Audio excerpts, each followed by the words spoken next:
Ndavabisa pachigaro vanga vachaira kunditarisira pasi manje ndaukadza umambo ona kuti vakukuwarira mukati.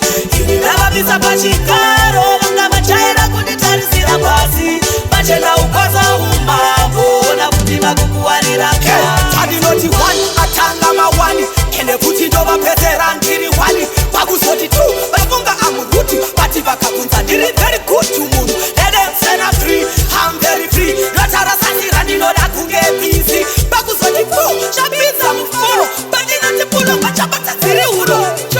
Ini ndavabisa pachigaro vanga vachaira kunditarisira pasi manje ndaukadza umambo ona kuti vakukuwarira mukati.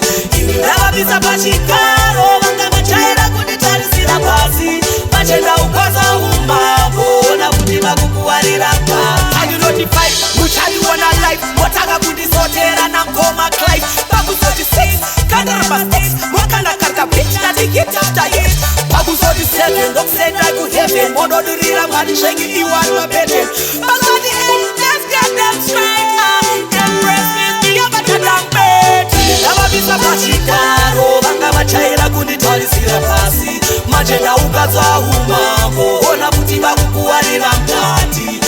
Ndavabisa pachigaro vanga vachaira kunditarisira pasi manje ndaukadza umambo ona kuti vakukuwarira mukati. Andinoti one atanga mawani ende kuti ndovapedzera ndiri wani pakuzoti two vafunga amuruti vati vakabvunza ndiri very good to munhu edensena free I'm very free notarasasira ndinoda kunge busy pakuzoti four shabidza muforo bandinoti puno vachabata dziri uno.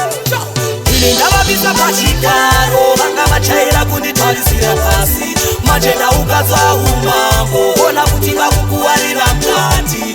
Ini ndavabisa pachigaro vanga vachaira kunditarisira pasi manje ndaukadza umambo ona kuti vakukuwarira mukati. Andinoti five muchaiona life motaka kundisotera namkoma Clive pakuzoti six kandaramba six mwakandakarika bitch natigit after hit pakuzoti seven ndokusendai kuheaven monodurira mwari zvengi iwanwa pattern.